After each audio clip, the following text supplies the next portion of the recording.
Most people walk through life as if death politely sends out save the dates. It doesn't. Death is not a gentleman. It doesn't knock. It kicks the door in. One day, you're sipping coffee, scrolling your phone, half listening to the news, and the next gone. No grand speech, no movie soundtrack, just silence. Take Mark, for instance, 62, healthy, still doing push-ups every morning. He missed his grandson's birthday because of a weird fatigue. 2 weeks later, he was gone, hidden cancer. No warning, just vanished. The truth is, your body often does send out distress signals before it shuts down. But most people are too busy, too distracted, or too afraid to notice. These aren't spooky, supernatural omens. They're cold, clinical, biological facts, signs your time might be running out. Signs doctors often recognize, but rarely explain until it's too late. In this video, we're going to decode the 5 clearest signs that death may be near, not to scare you, but to prepare you. Because once it comes, there are no do-overs. So, if you want clarity instead of chaos when the final moment comes, stay with me. And if you're new here, subscribe now. Trust me, your future self or spirit might just thank you. Sign 1. Significant changes in sleep patterns. The first major sign that death may be drawing near isn't something loud or dramatic. It begins quietly, almost respectfully, like a whisper that only your body can hear. It shows up in your sleep, or more accurately, in the slow, strange disappearance of it. Not the kind of restless night that comes from too much caffeine or a loud neighbor, but something far deeper. You find yourself either sleeping for 14 hours straight and still waking up exhausted, or worse, unable to sleep at all despite being utterly drained. What's truly haunting is how often this change is dismissed, brushed off as stress, old age, or a bad mattress. But sometimes, it's your body's way of saying, we're nearing the end of the road, not in panic, not in pain, just in quiet preparation. I remember hearing about a man named Harold, 78 years old, a retired Navy officer, a widower for over a decade. He had always been disciplined, up at 6, breakfast by 7, walk by 8, like clockwork. Until one autumn, something shifted. He began napping during the day multiple times, sleeping through family visits, missing church for the first time in years. But then, as if some internal wire had snapped, it reversed. He started staying up all night, pacing his small house, sitting on his porch, staring into the dark sky. His daughter thought it was insomnia, brought him tea, got him melatonin, but none of it worked. He once told her, "It's like my soul is trying to stretch its legs before it leaves."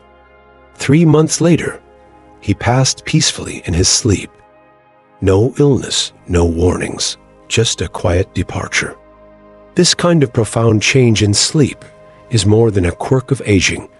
It's often a biological shift seen in people nearing the final stage of life. In medical terms, doctors refer to it as the body conserving energy for essential systems. Your brain knows the power is running low, so it starts shutting down non-essential functions like appetite, digestion, even emotional regulation, while focusing solely on keeping the heart beating and the lungs breathing. This shutdown changes the balance of chemicals that regulate your sleep. The circadian rhythm, your body's internal clock, begins to break. You find yourself awake at 3 a.m., staring at the ceiling. And when the sun is up, you drift into sleep like a leaf falling into a still pond. What makes this even harder is that many people don't notice it in themselves. It's often the family that senses something has changed. A loved one may say, "Mom's been sleeping all day lately," or "Dad hasn't been to his bowling group in weeks. He just says he's tired." And because it creeps in so slowly, It feels like just another part of getting old until you look back and realize how much has shifted. From a Stoic point of view, this isn't a sign meant to frighten us. It's an invitation to wake up, ironically, to what still matters. Marcus Aurelius reminded himself daily, you could leave life right now. Let that determine what you do and say and think. These disruptions in sleep aren't just signals of bodily decline. They're spiritual cues asking whether you've made peace with the life you've lived, whether you've said what needed to be said, whether you're still carrying regrets that have no business following you to the end. For the elderly, especially, this can stir up a quiet panic of fear, not of death, but of dying unheard, of fading into the background while the world moves on, of being remembered only in pieces, if at all. If you feel that weight, know that you're not alone. That feeling is deeply human. And the best remedy isn't denial, it's clarity. Recognize these changes not as omens of doom, but as reminders to forgive, to speak, to reconcile, to live more honestly in whatever time remains. So, if you or someone you love is going through these deep, persistent sleep changes, don't ignore them. Don't just reach for sleep aids, reach for understanding. Because while no one can outrun death, we can prepare for it not in fear, but with quiet dignity. And that, the Stoics would say, is how you die well, by learning how to sleep in peace long before the final night arrives. Sign 2. Sudden and persistent weight loss. The second major sign that death may be approaching is often mistaken for something positive: sudden, effortless weight loss. In a culture obsessed with thinness and transformation, this kind of weight loss can be celebrated at first. Compliments are given. Comments like, "You look great," or "What's your secret?" come easily, especially when the change seems to require no effort at all. But when this happens in the later stages of life, and especially when it is paired with a persistent loss of appetite, it's often not a sign of health returning. It's a warning, a silent alarm that the body has begun a process it cannot reverse. The medical term for this is cachexia, and it is fundamentally different from weight loss that results from dieting or exercise. This is not about fat being burned, it's about muscle wasting, organ function declining, and the body slowly shutting systems down to conserve energy for only the most vital functions. What happens inside the body during this stage is complex but brutally efficient. The digestive system, which is one of the most energy-consuming systems in the body, is deprioritized. The body, knowing it has limited energy left, begins rerouting resources away from digestion and toward the brain, heart, and lungs. Metabolism slows at a cellular level. Taste buds dull or shift entirely. Foods that once brought joy taste off metallic, bitter, or simply bland. Even water can begin to taste unpleasant. Nothing feels appetizing, and the very act of eating starts to feel burdensome. The result is a consistent involuntary decline in weight that no amount of favorite meals or encouragement can reverse. Unlike a temporary illness like the flu, this isn't a momentary dip, it is progressive. It does not improve. And most crucially, it is often misunderstood. Families frequently mistake brief windows of regained appetite for recovery. A dying person may suddenly crave something small: ice cream, soup, a piece of fruit, and loved ones rejoice, believing it's a sign of strength returning. But these moments are often just fluctuations, part of a larger downward slope. The appetite returns not because the body is healing, but because of shifts in brain chemistry that sometimes happen near the end. Hope flickers, but the decline continues. For the elderly, this kind of weight loss strikes at more than just the body. It touches identity, memory, and dignity. Food is culture, it's connection. It's the one thing people can share even when words fail. When the desire to eat disappears, so does part of what makes a person feel alive. And with it comes a deeper fear, The sense that no one truly understands what they're going through, that no one realizes they're not just losing weight, they're losing control, losing familiarity, losing presence in their own life. It feeds into the terror of being forgotten, of fading, of becoming invisible while still breathing. From a Stoic perspective, these moments of fading physical strength are not humiliations, they are reminders. Life, as Epictetus taught, is not entirely ours to command. We are given what we are given, and our task is to respond with acceptance, not resistance. The Stoics never taught denial of death. They taught preparation for it, to see these signs not as punishments or failures, but as natural steps in a process all of us must walk through. The disappearance of appetite is not just a symptom, it is a question. Have you let go of what no longer serves you? Have you found peace with the body that once carried you, but now prepares to set you free? Understanding this kind of weight loss for what it truly is allows us to respond not with panic, but with presence, with quiet care.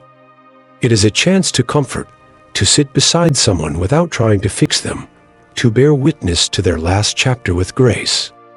And if it is you experiencing these changes, it is your call to reflect not with fear, but with courage on whether you have made peace, not just with others, but within yourself. If you know someone who's struggling with this, send them this video. It might change their life. Sign 3. Psychological withdrawal and mental detachment. The third sign that death may be approaching is not something you can measure with a thermometer or detect in a lab test. It is more elusive, more psychological, and often more painful for those watching than for the person experiencing it. This sign is a deep and sudden mental transformation, a shift in awareness, values, and emotional attachment. It's not caused by grief or mental illness. It's not simply dementia or confusion. It is nature's quiet way of loosening the ties that bind us to this world. As the body prepares for its final descent, the mind follows. And it does so in a way that most people don't understand, which often leads to hurt, frustration, or even conflict. You might see a person who once fretted over every detail suddenly become indifferent to things that used to matter dearly. Bills go unpaid. Long-held grudges are dropped without fanfare. Conversations about the future are met with silence or vague smiles. The world seems to grow smaller for them, less urgent, less noisy, less worth holding on to. And while outsiders may view this as giving up, it is, in truth, a deeply rooted biological and psychological retreat inward. What's actually happening is that the brain is subtly yet profoundly rewiring itself. Neurological studies have shown that in many people nearing the end of life, there is a notable decrease in the activity of brain regions responsible for anxiety, fear, and stress. Social concerns fade, daily irritations lose their sting. Even regrets seem to dissolve in the background. It's as if the mind itself begins to silence the noise of the world to make room for a different kind of awareness, something quieter, more timeless. This can be deeply unsettling for family and friends. They often interpret the behavior as apathy, depression, or emotional withdrawal. But in many cases, it is none of these things. It is the mind's last act of mercy, a natural detachment that eases the transition between life and death. This is why someone who was once stubbornly rational or even agnostic may suddenly begin speaking in spiritual terms. They may recall memories from decades ago with vivid clarity. They may say things that sound cryptic or poetic. They may even appear to be speaking to those who have already passed, as if the boundary between the living and the dead has become less solid. Some even experience a phenomenon known as terminal lucidity, a strange, temporary return to full mental clarity after weeks or months of confusion. It seems miraculous, families rejoice, only to be devastated days later when the person slips away. From the outside, it looks like a recovery. In reality, It is often the final moment of presence, a last goodbye wrapped in brief lucidity. The Stoics taught us to prepare for death, not to fear it. They urged us to train our minds not just for the trials of life, but for the silence that follows it. Marcus Aurelius wrote that we should live each day as if it were our last, not in panic, but in peace. What the mind does in these final months reflects this wisdom. It simplifies, it prioritizes, it lets go.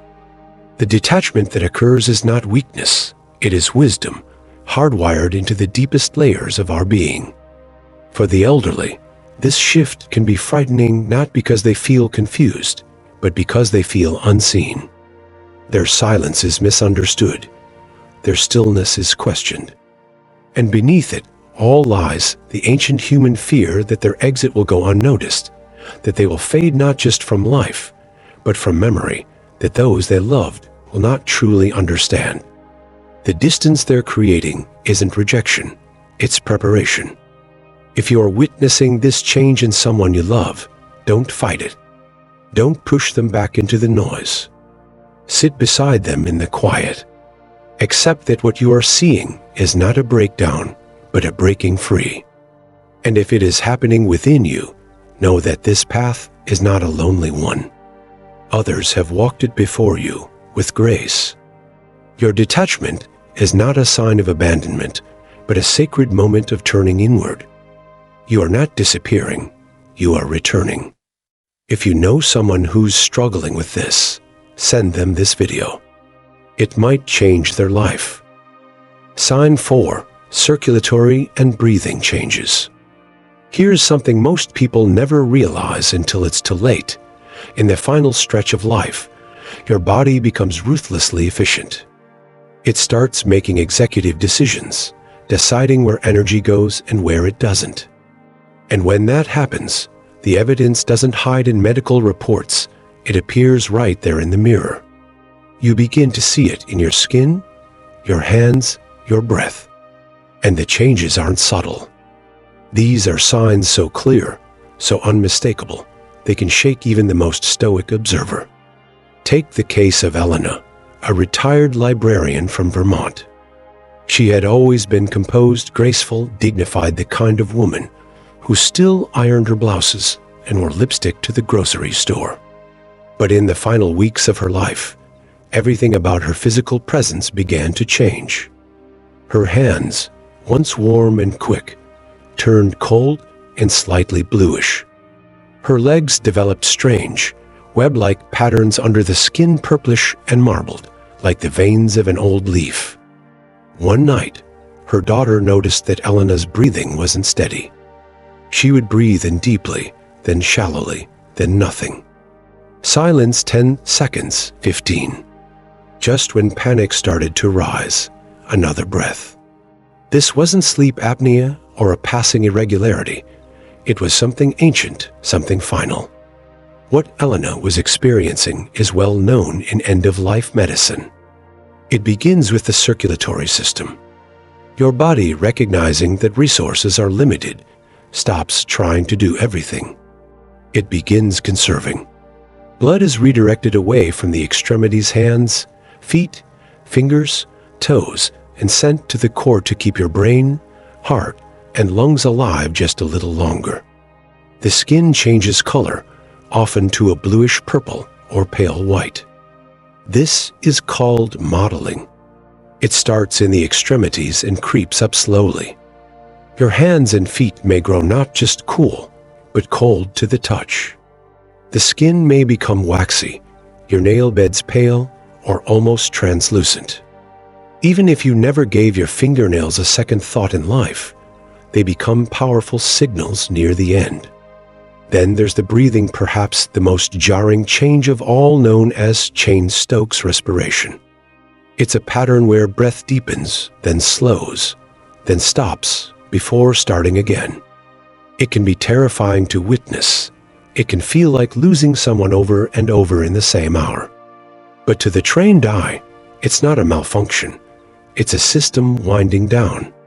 The brain's respiratory center is losing its tight control, and the rhythms we took for granted start unraveling. From the outside, these physical changes can seem disturbing, even cruel. But in truth, they are acts of mercy. Your body is protecting you, shielding your consciousness from pain, redirecting its last efforts to keep the light on just a little longer. It's not chaotic. It's incredibly wise. The Stoics, who spent their lives preparing for death, would have seen this as nature's final lesson in priority. As Marcus Aurelius wrote, "Observe how transient and trivial is all mortal life. Yesterday a drop of semen, tomorrow a handful of ashes or bones." And yet, within that fleeting journey, there's profound beauty, even in its ending. For many older people, these physical transformations can feel humiliating. Their bodies, which once symbolized independence and dignity, now seem to betray them. But it's not betrayal, it's biology. And understanding this helps replace fear with reverence. The real tragedy isn't in what's happening, it's in how often we misinterpret it. We push, we beg, we hope for reversals. But the body is telling the truth. It's saying, it's time. And if we listen, if we honor what it's showing us, we can respond not with panic, but with presence. So, if you or someone you love has noticed these unmistakable changes, cold hands, marbled skin, pale nails, or uneven breathing, it may be the body's final signal that the journey is nearly over. But don't look away. Don't fear it. This too is part of the design. And there is one final sign ahead, perhaps the most important of them all. But before we get there, make sure you subscribe and stay with me, because understanding these signs isn't just about death. It's about honoring life in its rawest, most honest form. If you know someone who's struggling with this, send them this video. It might change their life. Sign 5. The body's final communications. Did you know that hearing is the last sense to fade before we die? Even when the eyes no longer open, when the hands no longer grasp, the ears, those quiet listeners, still catch whispers, still hold on to final words like they matter most. And maybe they do, because the fifth and final sign that death is drawing near isn't something you can measure or diagnose. It's something you feel in atmosphere, a change in the air. It's the body's last language, quiet, strange, sacred. Most people miss it, not because it's hidden, but because it's too intimate, too delicate to label. You may notice a smell sharp, metallic, almost chemical, not decay, but transformation. It happens when the liver and kidneys, having done their work faithfully for decades, begin to step aside. They stop filtering, and the body speaks through scent. Then come the sounds. The breath, once steady and smooth, begins to rattle like an old house in the wind. What's known clinically as the death rattle can be frightening for family members, but for the person dying, it's painless. The body no longer wastes effort clearing the throat. It's not fighting anymore. It's falling into stillness. Hands might reach into the air. Fingers may pull at bedsheets. These gestures, often dismissed as random, are far from meaningless. They are echoes of the brain's shifting chemistry, of oxygen dipping just below what it once was. But some believe there are more, that those hands are reaching towards something only the dying can see. What's remarkable is how coordinated it all is. Systems shut down in sequence, like stage lights dimming one by one. Digestion fades first, then kidney function. The heart and lungs remain loyal to the end. But even as the body dims, the mind flickers with strange persistence. And here lies the most haunting beauty of all. Hearing often endures. That's why we speak gently, even when no words come back. That's why we lean close and say what was always hardest to say, because it might be the last moment they truly receive it. There is also timing, unspoken, eerie timing. Some people wait until a loved one arrives before letting go. Others hold on through birthdays, anniversaries, or holidays, like the body is following its own unspoken calendar. It's not science. It's not coincidence. It's something older than both the mysterious alignment between body, mind, and spirit. To witness this is not horror, it is privilege. This isn't the collapse of life, it is its completion. The Stoics taught us that to die is not to be broken, it is to return. Marcus Aurelius reminded himself daily that he was mortal.